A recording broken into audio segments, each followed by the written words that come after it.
Eh, pada minggu ini kita mencoba membahas atau mendiskusikan sebenarnya instrumen penelitian ya. Namun dalam minggu ini mungkin kita akan mencoba mengembangkan dulu instrumen penelitian yang kita kembangkan masing-masing ya. Dan sebenarnya sudah ada beberapa diskusi mengenai penajaman untuk membuat instrumen penelitian. eh, yang diskusi ini sebenarnya membahas lebih banyak pada kerangka konsep yang ditekankan oleh Prof. Laksono dengan Bu Julita, dan mungkin ada pertanyaan dari Bu Susi Lawati juga mengenai penekanan kerangka konsep pada revenue collection, polling risk, purchasing, dan benefit paket dan lain sebagainya yang ada dalam kerangka konsep proposal penelitian untuk monitoring evaluasi jaminan kesehatan nasional 2014. Namun untuk kali ini kita mencoba membahas atau berdiskusi lebih lanjut, melanjutkan diskusi minggu lalu mengenai sumber dana penelitian. Sumber-sumber dana penelitian ini akan kita lihat bagaimana kita menggalinya, mencarinya, bahkan mendapatkannya. Pada kesempatan kali ini telah hadir Prof. Suratman dari Ketua LPPM GM Universitas Gadjah Mada Yogyakarta, yang beliau berkesempatan hadir untuk mengisi acara perbaikan proposal ini mengenai sumber dana penelitian. Bagi teman-teman yang di luar wilayah Jogja, kita harapkan bisa bergabung dan bisa ikut berpartisipasi untuk berdiskusi mengenai pembahasan dari mana sumber dana penelitian yang akan kita dapatkan ya. Dan bagi teman-teman yang di sini juga bisa untuk berdiskusi, menanyakan beberapa hal terkait dengan sumber dana penelitian. Waktu dan tempat kami persilahkan ke Prof. Suratman. Assalamualaikum warahmatullahi wabarakatuh. Membicarakan masalah riset di Universitas Gadjah Mada, yang sangat urgent adalah perlu Untas itu memiliki riset unggulan. Nah, dengan riset unggulan ini diharapkan di masing-masing fakultas atau jurusan atau bagian itu dapat mempertajam lagi tentang roadmap risetnya. Nah, sebagai universitas terbesar dengan 18 fakultas, tentu saja akan banyak memberikan kesempatan sebanyak-banyak mungkin untuk penelitian. Dalam kesempatan ini, Universitas Gadjah Mada memang ditetapkan sebagai universitas mandiri. Artinya apa? Universitas mandiri ditetapkan untuk memiliki rencana induk penelitian. Nah, ini. Nah, oleh karena itu, rencana induk penelitian harus ditetapkan untuk memberikan payung riset dari berbagai macam bidang ilmu di Universitas Gadjah Mada. Nah, itu yang sangat fundamental sebelum sampai kita membicarakan masalah kelembagaan dan dana. Nah, setelah kita tetapkan beberapa riset unggulan Universitas, seperti yang pada kesempatan ini saya sampaikan walaupun belum final. Yang pertama tentang kedaulatan pangan dan gizi. Yang kedua adalah energi dan energi terbarukan. Yang ketiga masalah lingkungan dan bencana. Kemudian yang keempat masalah sosial, ekonomi dan kebudayaan. Yang kelima masalah demokrasi dan clean governance. Nah, termasuk juga pengembangan teknologi inovasinya. Nah, kemudian kalau itu sudah ditetapkan, maka fakultas harus mengambil bagian dari riset unggulan universitas. Tadi ada yang kaitannya dengan kesehatan. Riset unggulan universitas yang telah ditetapkan adalah masalah kesehatan dan obat. Nah, ini saya kira kalau di fakultas kedokteran lebih mengambil masalah kesehatan dan obat. Nah, kemudian kalau sudah ditetapkan, maka kita boleh mengeksplor dana-dana yang terkait dengan penelitian. Karena fakultas universitas itu di bawah Kemendikbud, maka dana yang terbesar yang dapat kita akses yang dengan mudah adalah dana yang dari Dikti, disebut sekarang ini BOPTN. Nah, jadi itu yang dapat diakses dengan mudah dengan membuat proposal yang di situ ada kriteria proposalnya, dan dari itulah maka nanti direview ya, kemudian yang menang ya tentu saja dapat slot dana dari BPTN itu. Nah, kemudian juga sangat dimungkinkan dana yang non BPTN, yaitu yang dana dari Damas ya, Damas. Bila memungkinkan, itu dana Damas bisa berasal dari universitas atau bahkan fakultas atau bagian menyediakan slot pendanaan untuk penelitian tersebut ya, dengan catatan harus mendukung riset unggulan universitas atau sesuai dengan agenda riset fakultas atau bagian itu.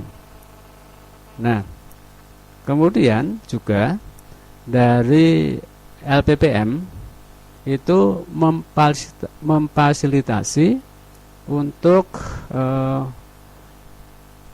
mengembangkan mitra riset. Nah, dengan mitra riset ini maka diharapkan mendapatkan dana dari mitra yang sangat relevan ya, sangat terkait dengan produk riset yang telah ditetapkan, misalnya di kedokteran ini. Nah, jadi nanti mitra-mitra fakultas kedokteran itulah yang akan ikut mendukung, membantu masalah pendanaan risetnya. Nah, bedanya apa kalau yang dengan Kemendikbud dengan mitra? Kalau mitra mestinya ada keuntungan bersama. Nah, ini yang membedakan. Jadi harus ada beneficiary untuk yang memberikan funding, yang memberikan dana itu. Misalnya dengan perusahaan obat, atau dengan rumah sakit, atau dengan mungkin sponsor yang lain, itu juga bisa. Nah, dana-dana juga dari perguruan tinggi lain di luar negeri, kita mengembangkan MOU ya, MOU. Nah, jadi MOU ini merupakan instrumen untuk dapat kita melaksanakan kolaboratif riset. Nah, kolaboratif riset inilah yang harus dikembangkan, karena apa? BOPTN itu tidak banyak yang dapat dijadikan sebagai pendanaan secara berkelanjutan. Tapi kalau mitra itu sudah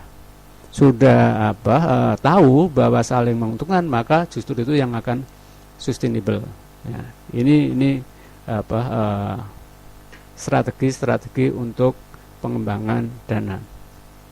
Kemudian juga dana-dana yang bersifat itu pengabdian, ya, dedikasi, itu juga bisa dikaitkan dengan penelitian, ya. Jadi ada sponsor yang memang itu untuk dedikasi, tapi bisa linkkan, diintegrasikan dengan penelitian, bahkan juga dengan publikasi. Nah, tidak menutup kemungkinan bila ada kerjasama dengan pemerintah provinsi atau pemerintah kabupaten, ya, itu dapat dijadikan sebagai media untuk mengembangkan pendanaan, ya. Saya kira kalau untuk bidang kesehatan dan obat itu sangat-sangat potensial dan mudah menurut saya mudah untuk mencari sumber-sumber dana, ya. Jadi di tataran global saja itu banyak sumber-sumber dana yang dari luar negeri. Nah, saya yakin di kedokteran ini banyak mengeksplor kerjasama dengan pihak-pihak luar negeri untuk risetnya, ya. Jadi itu gambaran bagaimana menyiapkan program riset terkait dengan dana. Jadi sebetulnya dana itu tidak susah mencarinya, ya. Tetapi harus tahu bagaimana mencarinya, gitu loh. Nah, ini yang oleh karena itu harus ada lembaga yang mengurusi, unit yang mengurusi tentang riset. Kalau di UGM LPPM. Nah, kalau di fakultas apa itu? Nah, jangan personal, tapi harus ada suatu unit, gitu. Nah, jadi buat payung riset besar, kemudian buat proposal yang high end and high impact, ya. High end and high impact ini harus menjawab tantangan global, ya. Isu-isu global, isu-isu yang menantang di bidang kesehatan. Nah, kita tahu bahwa MDGs itu sudah ditetapkan. Ini mau expired 2015. Nah, MDGs itu kan ada beberapa slide terkait dengan kesehatan. Ada HIV, macam-macam itu, mortality atau fertility. Nah, itulah peluang untuk mencari dana funding, ya. Sehingga ya harus punya networking lah. Harus tahu isu apa yang sedang bicarakan di tataran global itu. Nah, jadi saya kira MDGs atau nanti berubah menjadi SDGs itu tetap menjadi peluang di bidang kesehatan untuk mencari mitra, dan itu justru sumber dananya besar, ya. Nah, inilah yang harus dikembangkan. Tapi kalau melihat potensi bagaimana mencapai perjalanan riset yang high end and high impact, maka tidak bisa riset itu sepotong-sepotong. Harus continuous, ya, harus merupakan problem solving, dan itu harus ada aspek kemanfaatan. Siapa yang memanfaatkan? Kalau hanya peneliti belum cukup, ya, harus masyarakat yang memang sesuai dengan target MDGs, ya. Nah, ini saya kira sangat bagus sekali di forum ini, ya, sehingga masyarakat akademisi itu tidak cukup hanya belajar di kampus, tapi bagaimana mencari networking, ya, peluang untuk mengembangkan riset kolaboratif, ya, yang itu mempunyai impact kepada kelembagaan fakultas, prodi, bahkan untuk mengembangkan fasilitas laboratorium. Nah, jadi alat kimia apa saja itu inovasinya itu dibuat perencanaan. Nah, untuk itu maka buatlah roadmap, kemudian buat proposal payung, kemudian cari mitra, ya, kemudian MOU. Nah, laksanakan riset kolaboratif. Ya, ini nih saya kira hal-hal yang sangat penting sekali untuk dimanfaatkan bagi para dosen, para mahasiswa baik MSc atau PhD, ya, itu penting sekali. Ya. Saya kira itu, Mas. Ya. Terima kasih. Sebentar, silakan. Jadi untuk demikian pemaparan singkat dari Prof. Suratman sebagai Ketua LPPM Universitas Gadjah Mada, Yogyakarta. Dan saya kira saya buka hotline telepon ya di 0274 747 0847. Saya ulangi lagi 0274 747 0847 untuk bisa berdiskusi dengan kami di sini di Yogyakarta bagi peserta pelatihan perbaikan proposal Monef JKN 2014 ya. Kami buka juga untuk di sini Bu, mungkin ada yang ditanyakan masalah sumber dana penelitian, kesempatan ini karena memang di proposal ini yang Monef ini Prof, JKN ini merupakan isu utama yang 2014 besok ya, karena jaminan kesehatan nasional akan dimulai tahun 2014, mulai Januari semua jaminan akan dilebur ke jaminan kesehatan ya. Jaminan kesehatan yang ada seperti jam kesmas, jam persal, jam kesda itu kemungkinan akan dilebur ke jaminan kesehatan nasional dan akan mulai berlaku di seluruh Indonesia, dan banyak sekali hal-hal yang menurut perkiraan banyak orang akan terjadi inequity dan lain sebagainya. Ini mungkin perlu, ini makanya muncul monitoring evaluasi yang kita gagas bersama sebenarnya dari Health Policy Network, jejaring di beberapa universitas, atau sebetulnya ini risetnya merupakan riset kolaboratif Prof, jadinya melibatkan banyak universitas di seluruh Indonesia, dan harapannya memang berbagai macam muncul hasil yang berbeda, artinya majemuk dan sangat variatif, dan saya kira akan menarik untuk menjadi kajian baik di tingkat nasional maupun internasional gitu Prof. Baik teman-teman, mungkin ada yang bisa mulai berdiskusi, silakan berdiskusi. Terima kasih Pak Mas Polji.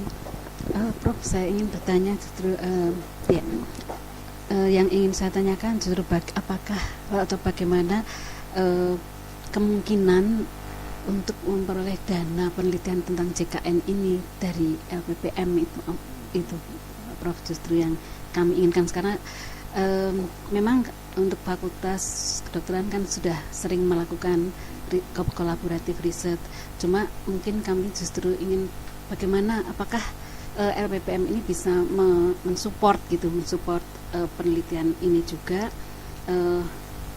terkait tadi kalau Prof katakan tadi harus sesuai dengan rencana induk penelitian universitas nih Prof, tapi di sini kan JKN tampaknya itu ada atau tidak, apakah ini bisa dimunculkan sebagai satu rencana induk di dalam LPPM gitu Prof. Terima kasih. Jadi pertama memang yang kita kembangkan dulu adalah kegiatan riset prioritas. Nah, kalau kita bicara JKN, mungkin itu masuk dari subtema dari kesehatan dan obat. Nah, tinggal nanti di fakultas ini mungkin dibuat agenda riset, payung riset besar. Nah, kemudian ditetapkan bahwa JKN itu part of payung besarnya riset UGM yang bertema kesehatan dan obat. Nah, itu. Nah, oleh karena itu kalau di LPPM diberi informasi bahwa ini loh terkait dengan kesehatan dan obat yang jadi prioritas UGM, kami mengusulkan riset-riset unggulan fakultas ini. Nah, dari itu maka berkembanglah roadmap-nya untuk 5 tahun.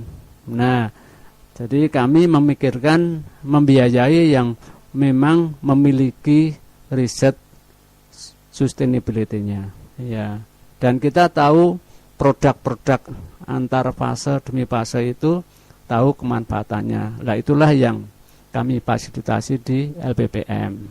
Tentu saja memang kalau BPTN harus lewat dari proposal, tanda tangani pengusul, kemudian dekan, nah baru ke kami masuk di slotnya LPPM dengan dana BOPTN.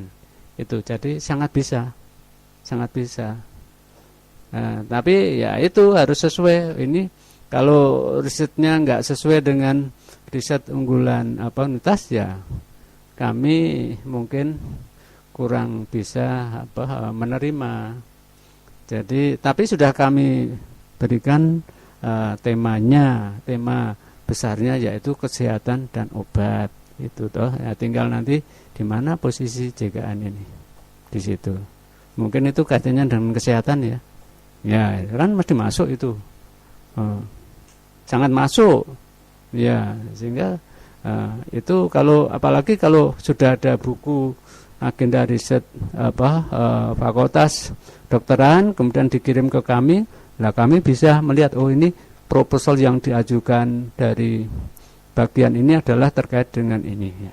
Jadi kami dapat melacak nanti sampai di mana, apakah hanya meluluskan S1 atau meluluskan S2 atau meluluskan S3 atau publikasi atau menghasilkan haki, menghasilkan mungkin temuan-temuan diagnosis atau apa. Lah itu dapat kita pertimbangkan. Bahkan kalau itu memang produknya dapat unggulkan ya, diunggulkan karena kita bisa saja ini ada forum untuk menguatkan riset insentif. Nah, riset insentif sekarang ini baru kita kembangkan untuk insan berprestasi. Jadi periset yang hebat nanti akan kita ini kan kita beri insentif gitulah.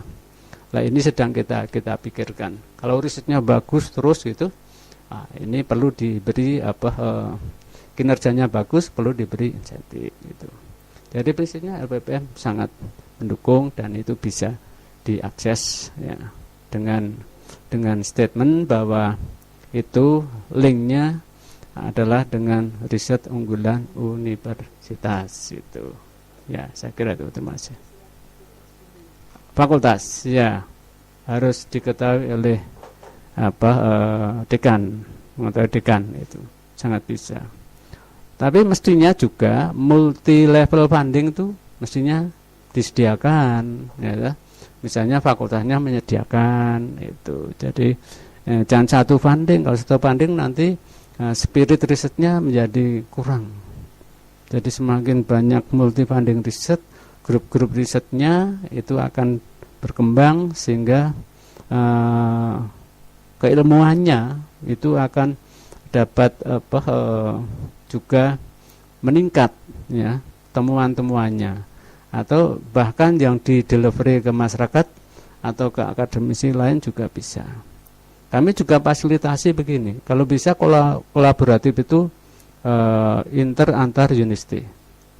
Misalnya kedokteran sini nanti dengan Singapura, dengan mana Thailand, Jepang, terus mungkin UI, ya dah. Nah ini berkolaborasi dalam satu MOU. Nah, ini fundingnya nanti kita carikan dengan pihak donor besar luar. Nah, ini akan lebih bagus.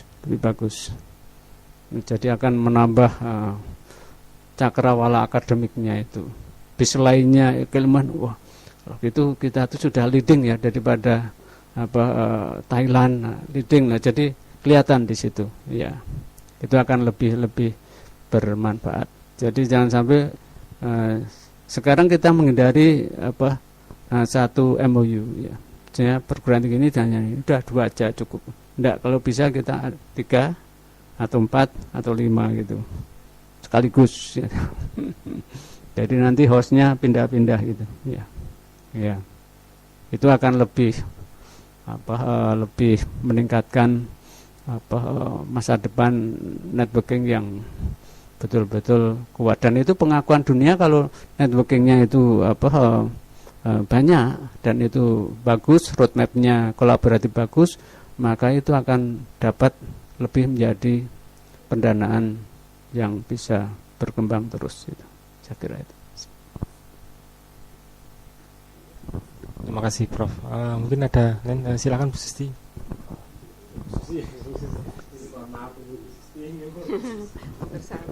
Sambil nunggu yang lain, Prof. Melanjutkan dari pertanyaan Bu Susti tadi, mungkin secara teknis itu kan berarti lewat fakultas ya, Prof. Itu dari LPPM sendiri ada nggak waktu-waktunya, misalnya waktunya pengajuan proposal, kemudian kapan ada waktu-waktu yang ini adalah untuk penerimaan, kemudian proses dan seterusnya. Itu yang pertama. Untuk yang kedua yang multi center tadi, itu juga bagaimana memulainya gitu secara teknis.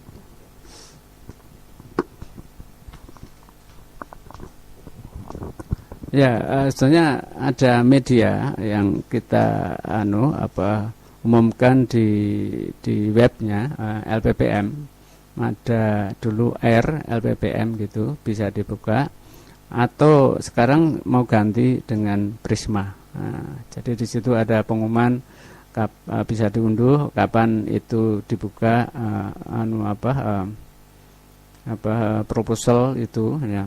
Untuk riset 14 tahun 14 ini mestinya pengajuannya 13 sudah diseleksi ya, sehingga anggarannya itu sudah dapat dipastikan menang dan itu 14. Nah, kalau sekarang ini berarti 15 gitu loh. Ya, betul gitu. Itu untuk dana-dana yang dari Kemendikbud ya. Karena apa? Ya, sekali lagi dana kita kan dari negara, APBN atau APBNP gitu loh ya, mungkin ada DIPA dan sebagainya gitu. Nah, jadi memang besok itu ada dana dari LPDP juga loh, itu yang itu nggak tahu itu masih unit baru. Saya kira perlu nanti dioptimalkan untuk mencari dana yang bersumber dari lembaga yang dipercaya untuk mengelola dana pendidikan, LPDP namanya. Itu lembaga pengelola dana pendidikan. Ya. Itu besar itu. Ya, kemarin kami dapat satu dari sana ya, dari LPDP. Dan yang dapat bukan LPPM. Yang dapat dari unit yang pengusul ya, itu. Nah, jadi LPPM fasilitasi saja gitu itu. Nah, kemudian ya betul. Tadi apa yang multi center ya. Multi center itu nanti di situ kan banyak MOU ya, kita bongkar MOU itu, kemudian kita aktif ya untuk membuat proposal bersama. Nah, jadi memang harus dari unit dari bawah, dari fakultas harus sering juga mencari tahu info-info di rektorat, di WR kerjasama. Itu MOU-nya setumpuk itu. Siapa yang menggunakan MOU itu kalau tidak unit-unit bawah ini? Nah, kami sedang mengupayakan membongkar MOU yang terbaru tapi punya link dengan riset-riset unggulan universitas tadi itu. Terus nanti kami buat grup-grup riset, kami serahkan ke bawah untuk mengakses dan membuat proposal. Nah, baru kami kami kirim proposal itu lewat rektorat ya. Jadi memang riset kolaboratif sebaiknya under rektorat, walaupun nanti pelaksananya di bawah. Nah, karena kekuatan sains Pak Rektor itu kan luar biasa gitu. Ya, walaupun din ya bisa ya, tapi kalau sudah menyangkut antar perguruan tinggi luar negeri, mungkin rektor lebih hebat gitu. Ya, itu yang sedang kita kembangkan. Misalnya kan ada penelitian dengan Monash ya, itu kan banyak sekali. Di beberapa pusat kajian sini banyak loh dapat itu. Seperti Prof Yati. Ya, kami fasilitasi itu Prof Yati itu. Ada riset yang waduh uangnya kok besar sekali, hebat ini ya, dengan pihak luar negeri itu. Ya. Mungkin belajar antar unit di fakultas kedokteran ini penting itu. Ada yang subur ya, ada yang subur. Ini kan pusat kajiannya banyak ya. Ya. Ya. 14 ya. Ada yang pusat kajian itu mengelola lebih 25M. Padahal pusat studi aja hanya 100 juta. Nah, ini kan jadi saya kira pusat kajian di kedokteran ini luar biasa. Ya. Luar biasa itu. Ya, saya sudah tahu beberapa profil pusat kajian di kedokteran itu lebih mengungguli pusat studi itu loh. Ya. Ada pusat studi yang hanya mengelola dana risetnya kecil. Itu loh. Terus gimana? Harusnya kan pusat studi itu kan Maya. Tapi kalau tukaran nanti malah kurang bagus. Itu kan justru itu menjadi kekuatan akreditasi fakultas. Ya, kalau banyak pusat kajian yang bagus-bagus justru menjadi kekuatan internal. Tapi kalau ditarik ke pusat ini nanti yang diperkuat adalah unitasnya. Jadi ada akreditasi unitas, ada akreditasi fakultas kan gitu. Ya. Itu saran saya gitu, kalau sudah pusat kajiannya bagus di sini, ngapain dijadikan pusat studi? Ya, lebih untuk segera dimanfaatkan ini itu, dimanfaatkan untuk internalnya itu. Tapi juga saran saya supaya lebih kuat riset kedokteran itu juga komprehensif ya. Artinya dalam satu proposal itu jangan hanya dari beberapa bidang di kedokteran ini, tapi bisa saja dari farmasi atau dari mungkin psikologi ya, masalah ini ya, atau ya itu menjadi pendekatan keilmuan yang baru, yang terbarukan gitu loh. Yang orang sakit itu jiwanya dulu atau fisiknya dulu tuh. Nah, ini kan ya itu. Monggo ini. Kita lain lagi ini sebentar Bu Susti. Ini ada SMS nih dari Pak Bijo dari Jakarta. Sebenarnya untuk MOU dan pencarian dana Prof untuk kolaboratif dengan terutama yang under rektorat nih, apakah tidak terlalu birokrasi? Misalnya ya, terus berapa lama untuk mengurus MOU dan pencairannya? Tapi karena kalau lama terlalu sibuk ngurus admin, terus penelitiannya kapan gitu misalnya gitu Prof. Monggo sebelum Bu Suti ya. Ya, sekarang kan MOU itu dirancang cukup 1 lembar, gitu, 1 lembar, karena isinya yaitu tridharma itu loh. Tapi di bawah MOU kan ada PKS ya.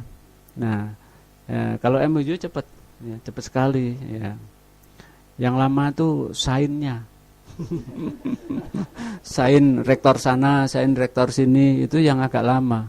Kalau proses membuatnya cepat sekali ya. Misalnya nanti ya sainnya jarak jauh ya, misalnya dari entah di Amerika atau di kita, itu bisa aja agak lama sedikit lah.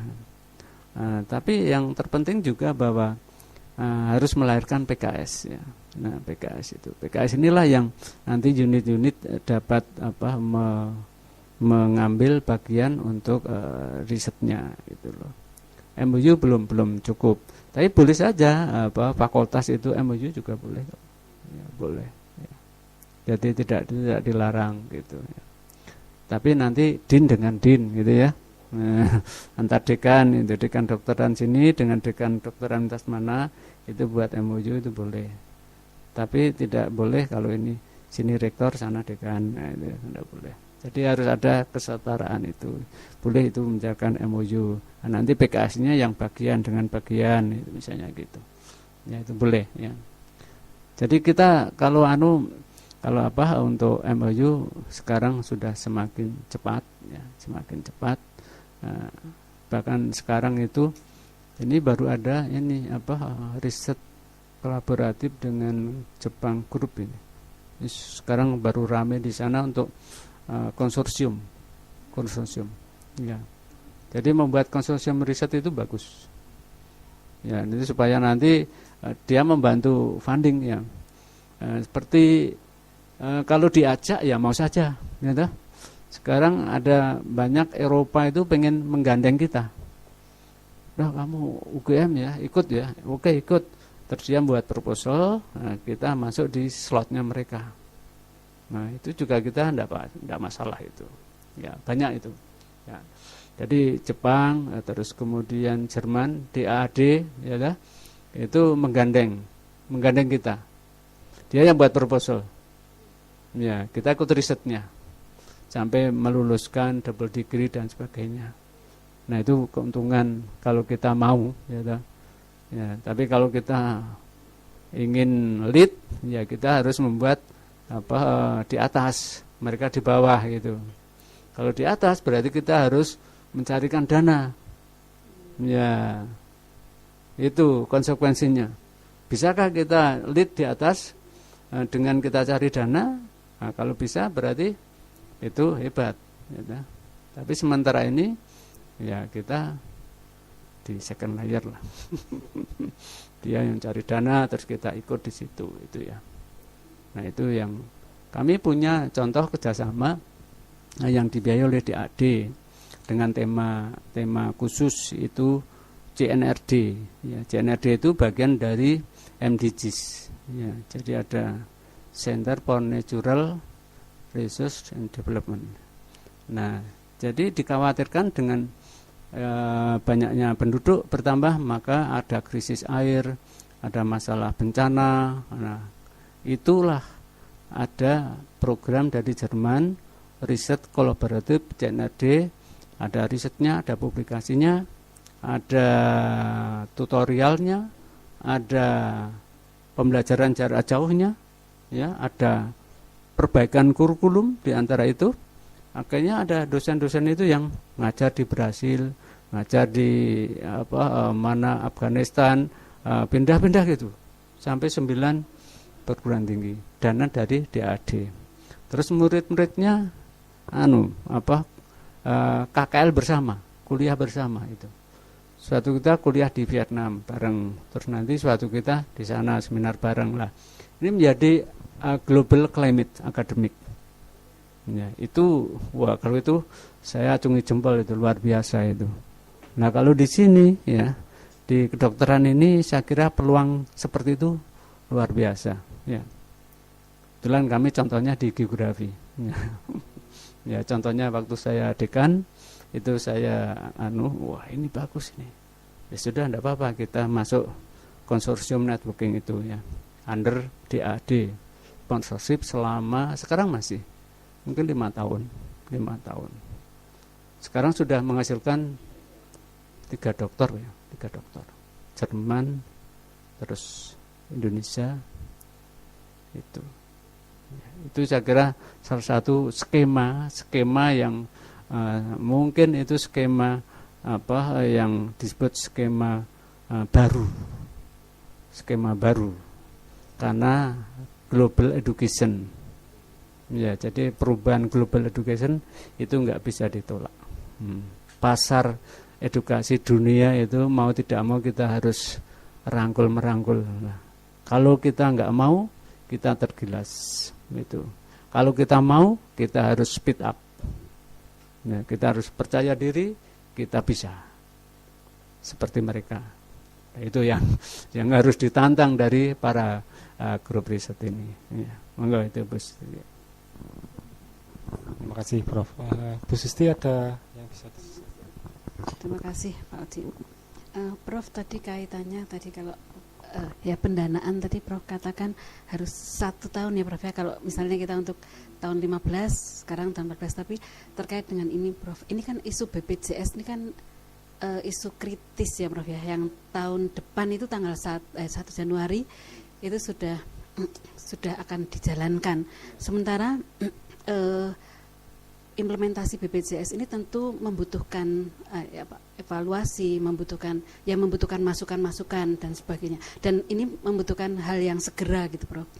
Nah, mungkinkah isu yang segera ini walaupun belum masuk ke dalam rencana induk penelitian, ya, kami kan di sini untuk melakukan penelitian, untuk melakukan evaluasi, monitoring, implementasi ini. Mungkinkah, Prof, itu dimasukkan karena ini belum ya, lalu mungkinkah pendanaan itu kemudian tidak menunggu waktu sekian lama gitu, karena ini merupakan isu kritis yang mungkin diharapkan UGM ini juga mempunyai peran gitu Prof untuk menyelesaikan permasalahan nasional gitu, sehingga ini kan isu ini sebetulnya merupakan isu nasional dan kritis gitu, dan yang harus segera membutuhkan suatu suatu penyelesaian atau suatu masukan gitu. Mungkin nggak Prof nanti LPPM itu bisa masukkan gitu. Terima kasih Prof. Jadi memang selain kita sudah menetapkan tadi riset-riset universitas, tapi tetap kami terbuka untuk the recent issue ya, kemendesakan atau urgensi atau ada suatu analisis yang kalau sampai ini tidak dilaksanakan, ini akan menimbulkan risiko besar. Nah, itu sangat kami bisa paham, dan itu kalau diusulkan itu sangat menarik bagi kami juga untuk memperkaya bahwa kami pun juga ada keterbatasan di LPPM gitu. Nah, ini justru kami ingin isu-isu yang di luar kebiasaan berpikir birokratik ya. Justru kalau sudah berpikir birokratik itu isunya isu yang mungkin rutin ya, dikti isunya itu, ristek isinya isu itu. Nah, akhirnya UGM harus mengikuti isu dikti atau isu ristek atau isu yang lain itu. Nah, akhirnya kita terjebak kepada isu birokratik. Nah, padahal isu akademik itu sangat bebas, sangat membuka kemungkinan di luar itu. Nah, inilah yang kami malah ingin ada masukan. Ya. Jadi yang luput kami pikirkan ternyata ada yang dapat memberikan penajaman di luar isu yang telah ditetapkan. Jadi bisa saja pemerintah itu salah menetapkan isu strategisnya.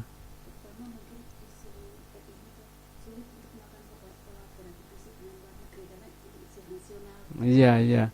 Nah, itulah maka kalau itu ada limitation, isu yang tidak mungkin dikembangkan antara negara itu, maka ya tolong itu direncanakan dan itu ya disiapkan untuk dimasukkan ke LPPM itu aja. Ya cuma waktunya ini harus ya sesuai regulasi ya, regulasinya dikti ya.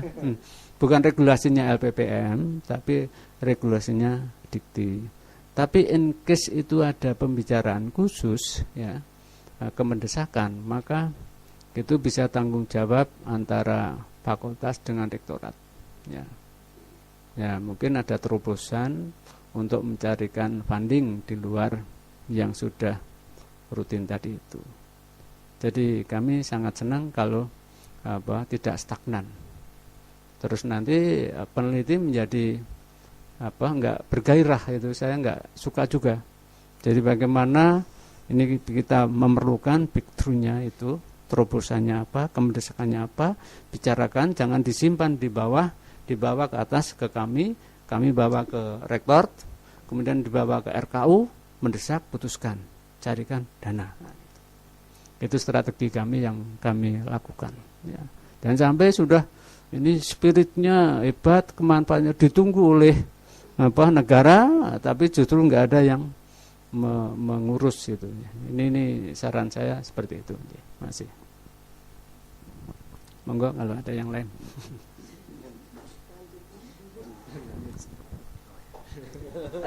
Silakan.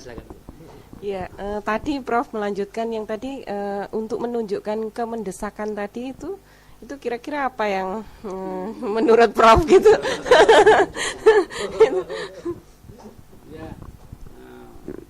Misalnya dulu kan pernah ada wabah apa dulu? Flu burung atau apa. Nah, itu kan sangat mendesak itu. Nah, seperti itu. Ya, itu kan ada kasus yang mewabah itu, ya. Itu kan sampai pemerintah sampai malah nanti penyebarannya sampai ke luar negeri, sampai bingung semuanya itu. Nah, ini juga sangat listen itu. Nah, itu disebut dengan kemendesakan di bidang kesehatan. Ya, itu contoh kemarin flu burung ada apa itu. Ya, itu contohnya itu ya. Nah, mungkin HIV itu juga kalau dapat diungkap ya. Masalahnya kan di Indonesia nggak diungkap ya. Nggak terungkap dengan si A, si B, si C, itu nggak gamblang gitu loh. Tapi enggak tahu kalau di Eropa itu mungkin status medis itu disimpan di statistik kesehatan mungkin, sehingga tahu berapa persen yang kena dan tidak, itu dengan valid. Tapi kalau di Indonesia itu validasi itu saya kira masih rendah, bayangan saya gitu loh. Jadi tersembunyi ya. Padahal itu masuk di MDGs itu ya, program MDGs ya. Monggo.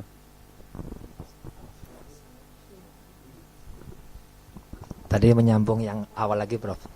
Tadi ada beberapa unit yang difasilitasi oleh LPPM, Prof.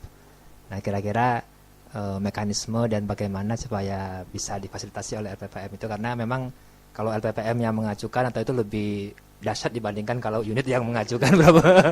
Kira-kira bagaimana itu, Prof, mekanisme dan itu.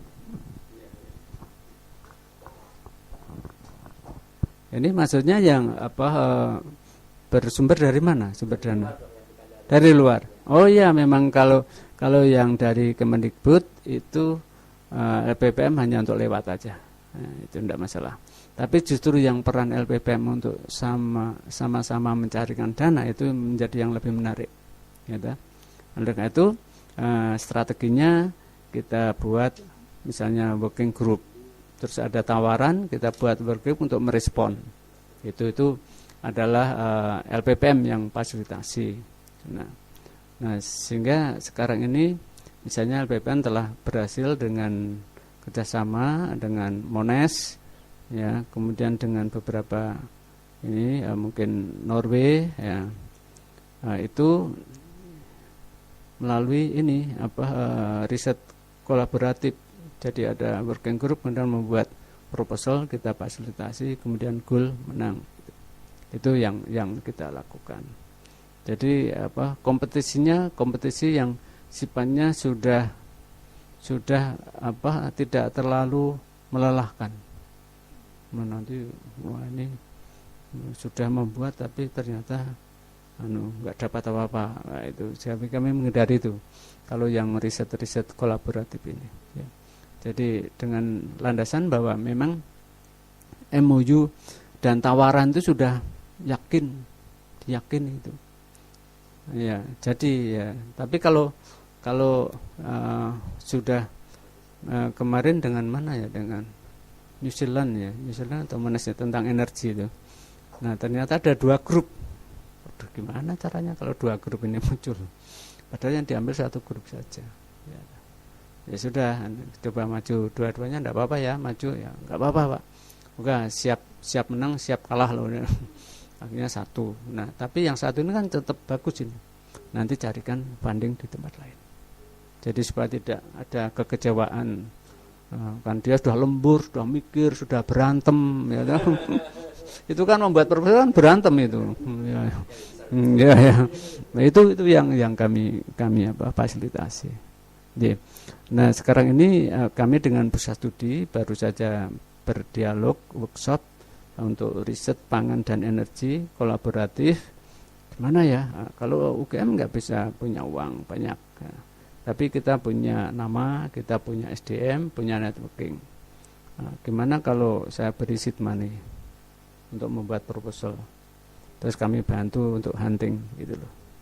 Jadi dia fasilitasi untuk dana membuat proposal, ya biar berantem dulu, ya, terus akhirnya membuat proposal roadmap selama 5 tahun, dan kita carikan dana, misalnya kalau energi ya ke Chevron, mungkin ke mana Pertamina atau apa, itu cara-cara kami LPPM membantu apa. Tapi working group yang komprehensif itu syarat kami, tidak boleh egois, ya tidak boleh egois.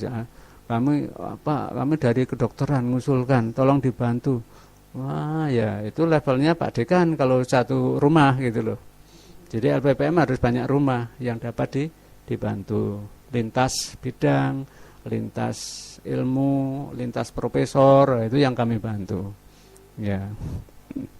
In case itu rumahnya khusus, ya mendesak, ya tetap saja ya kemungkinan dapat kita bantu karena kemendesakan gitu loh. Kalau memang itu menjadi masalah bangsa, Pak, ini yang bisa hanya kedokteran saja, nggak perlu yang lain-lain dulu ya. Ya monggo kalau memang itu ya, nanti bicarakan dengan dekan dengan rektor, LPPM melaksanakan gitu. Ya itu etikanya.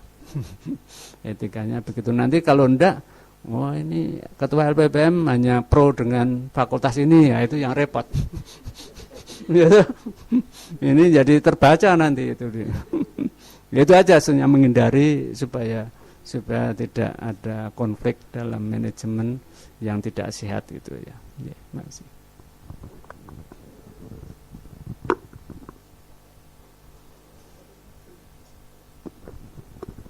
Ya, terima kasih Prof atas jawaban-jawaban yang diberikan, dan ini sangat menginspirasi kita di UGM, tentunya di pusat studi ini yang kita sedang membuat proposal bersama antar universitas ya. Jadinya di Health Policy Network yang memang UGM koordinatori ya. Jadinya ini sudah ada beberapa universitas ya, 8 sampai 10 universitas yang tergabung dalam pengembangan proposal monitoring jaminan kesehatan nasional ini. Proposal ini dibuat untuk mengawasi jalannya jaminan kesehatan nasional yang baru pertama kali ini dilakukan di Indonesia. Sebenarnya jaminan juga sudah ada di Indonesia, cuman ini secara nasional dilakukan oleh Badan Penyelenggara Jaminan Sosial yang sudah dibentuk sesuai dengan undang-undang, dan pelaksanaannya memang baru tahun ini dilaksanakan dengan berbagai hal yang dihadapi nantinya, baik dari sisi fasilitas kesehatannya, dari SDM-nya, dari inputnya sendiri, dari uangnya berapa besar ini yang baru dikumpul-kumpulkan, kira-kira berapa triliun yang bisa dimanfaatkan oleh masyarakat Indonesia. Karena dilihat dari sisi geografisnya aja, memang pemerataan untuk fasilitas kesehatan memang belum banyak ini ya, belum banyak perubahan dari zaman yang lalu sampai sekarang. Ini masih banyak kekurangannya, apalagi kalau sudah menyentuh ke daerah pegunungan, ke daerah-daerah yang perbatasan dan lain sebagainya. Ini yang sangat ironis sekali ya. Memang kita harus banyak berjuang di sisi-sisi yang memang susah sulit. Dan saya kira proposal ini juga akan mendukung perubahan untuk mendukung perubahan untuk lebih baik pelaksanaannya untuk masyarakat Indonesia sendiri sebenarnya.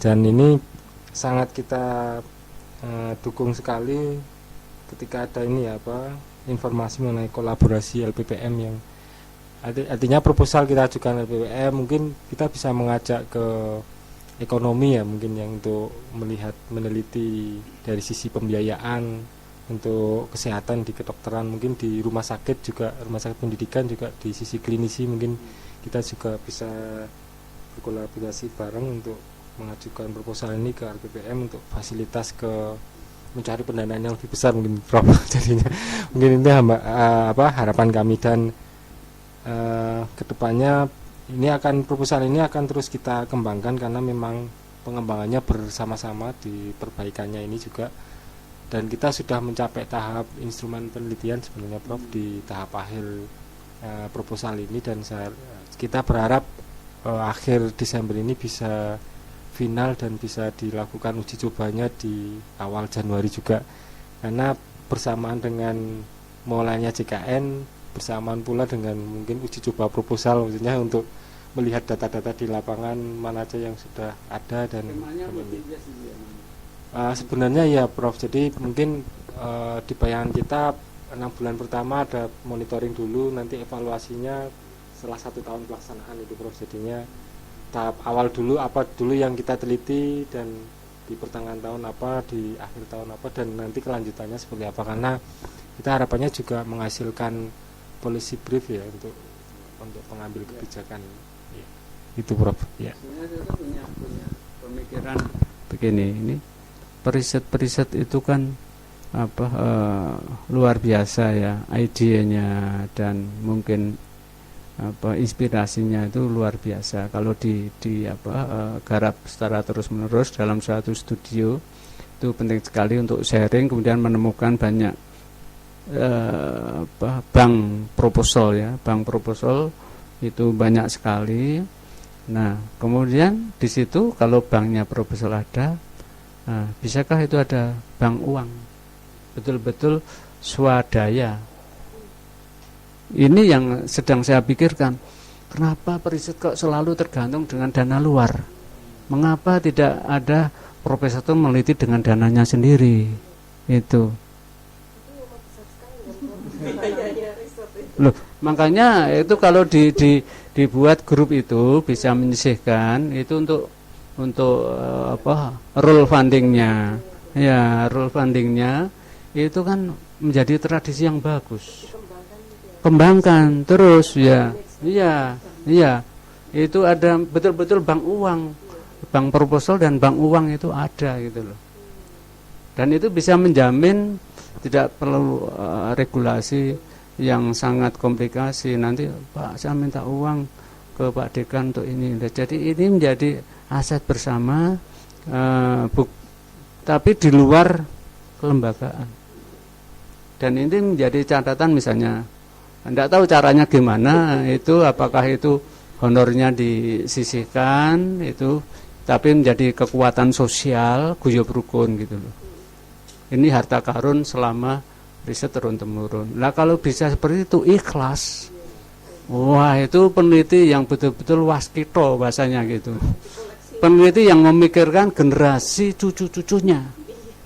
Itu ya. Jadi peneliti sekarang itu kan selesai tutup anggaran ya sudah pulang, ditabung sendiri-sendiri toh. Ada yang jadi rumah, ada yang jadi kendaraan, ada yang jadi ya macam-macam lah itu. Tapi untuk memikirkan groove ini itu belum pernah kita singgung. Saya baru menginisiasi, apakah bisa ya para peneliti itu jangan kalah dengan para gapotan. Kelompok tani itu kan do urunan untuk mengelola kerjasama sawahnya itu. Nah peneliti apa nggak bisa gitu loh ya. Ini baru saya autokritik untuk UGM. Jadi jangan sampai gitu. Iya, ini kan UGM itu kan pusat kebudayaan. Tapi kalau urusannya mikirkan itu untung piro sih ya saka penelitianku. Waduh, itu sangat tidak berbudaya itu ya. Tapi kalau wah, saya untung dari penelitian ini dapat meluluskan mahasiswa saya. Ya, itu yang diukur. Oh, saya dapat mengirim mahasiswa untuk jurnalnya diterima di luar negeri. Lah itu yang dihitung, bukan aku entuk piro ya. Lah itu yang menjadi PR kami ya. Nah, sampai dulu saya pernah waktu muda itu dulu Pak Agre, ketua LPPM, Pak, kalau penelitian itu ya jangan terlalu banyak cari untungnya gitu loh. Jadi ada quality dari porsi keuangannya itu jelas, maksimal honor sekian, terus maksimal untuk perjalanan sekian, untuk bahan habis itu tolong itu dilaksanakan dengan benar gitu loh. Tapi yang tidak terjadi kan sok geser-geser itu, ya toh? Geser-geser akhirnya yang diuntungkan adalah yang besar honornya, akhirnya datanya kurang valid dan sebagainya, itu yang menjadi PR itu. Nah, sehingga sekarang kita sedang audit mutu penelitian, baik keuangannya, baik standar hasil dari penelitian itu. Jadi sekarang untuk meneliti itu harus ada ini diaudit dua-duanya, gitu. Uangnya ya diaudit, ya. Disebut dengan audit keuangan KAI kantornya, audit risetnya ya di Jamu, ya. Jadi di bawah Prof. Sumiarto itu. Kalau audit keuangan di bawah Pak Supriyadi. Nah, itu khusus yang dana-dana besar. Kalau dana kecil enggak saya. Tapi yang miliaran itu kita audit. Karena itu nanti risiko KPK. Iya, kalau risiko KPK diperiksa. Apalagi di dalam kontrak itu ada pengadaan barang.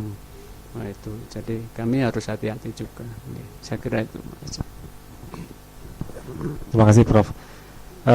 Baiklah, untuk teman-teman peserta perbaikan proposal di luar Jogja mungkin 5 menit lagi ya untuk bisa menelpon mungkin karena waktu sudah menunjukkan pukul 5 lebih ya, hampir maghrib, jadinya saya kira pertemuan untuk live streaming ini kita batasi sampai jam 5.20 ya, dan 5 menit lagi kami beri kesempatan ke teman-teman di luar Jogja untuk menanyakan beberapa hal yang terkaitan dengan sumber dana penelitian. Saya kira universitas-universitas di luar Jogja juga kelihatannya sama ya prosedurnya LPPM. Mungkin isu strategisnya sama ya Prof ya, untuk garis besarnya di universitas negeri ya. Yang mandiri sama ya, universitas mandiri ya. Jadi untuk yang negeri akan mungkin sama karena sumber dananya dari APBN ya Prof ya. Untuk isu strategisnya akan sama dengan tema kesehatan dan obat ya, dan mungkin bisa disisipkan istilahnya, disisipkan ke kejadian luar biasa atau yang spesial mendesak. Mungkin bisa juga untuk kolaborasi dengan lintas bidang, lintas profesor, dan mungkin bisa juga dengan diusulkan ke sumber dana lain di luar universitas dengan bantuan LPPM. Dan ini sangat membuka cakrawala kita mengenai sebenarnya tidak susah mencari dana untuk penelitian. Kalau tidak susah, tapi yang susah mencarinya ya. Gimana Bro? Tapi harus tahu cara mencarinya. Ini yang kunci dari mencari dari sumber dana ini.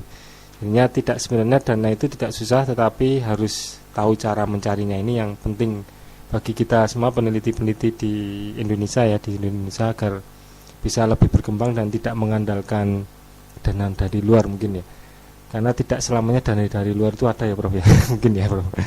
Jadinya ini yang bisa kita sampaikan minggu ini. Mungkin sekitar 5 menit lagi kita akan tutup, dan saya masih memberi kesempatan teman-teman di luar Kota Jogja yang mengikuti live streaming bisa menanyakan lewat hotline 0274 747 0847. Untuk minggu depan kita akan mencoba membahas lagi masalah instrumen penelitian, dan kita terus akan mengupload diskusi-diskusi hasil baik email di email pribadi kita atau email mailing list yang sudah ada di Bapak Ibu ya, yang sudah ikut di peserta pelatihan. Di mailing list akan kita upload juga di forum diskusi di website, dan kita tunggu juga untuk masukan-masukannya dan diskusinya di website maupun di mailing list ya, mengenai instrumen penelitian. Tapi juga kita terbuka juga untuk sub-sub yang lain, misalnya sub penelitian bisa juga mulai ditanyakan atau dibahas, atau bahkan diusulkan perubahannya atau mengusulkan lagi sub penelitian apa yang akan diteliti.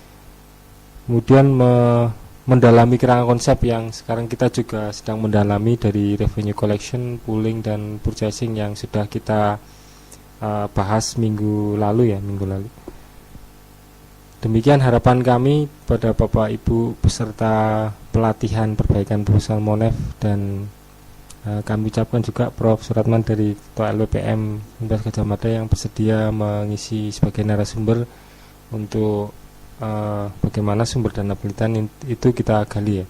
Dan ini sangat mendukung untuk pendanaan untuk proposal Monef JKN. Saya kira waktunya sudah habis. Mungkin Bapak Ibu yang di luar kota Jogja yang belum sempat menelpon atau bisa kembali aktif di mailing list kita di perbaikan proposal monitoring evaluasi jaminan kesehatan nasional, atau berdiskusi langsung lewat email kita yang sudah Bapak Ibu punyai, atau berdiskusi juga lewat website di www.manajemen-pembiayaan-kesehatan.net di pelatihan perbaikan monitoring evaluasi JKN 2014. Demikian yang bisa kami sampaikan, kurang lebihnya mohon maaf. Kita akhiri sekian, terima kasih. Assalamualaikum warahmatullahi wabarakatuh.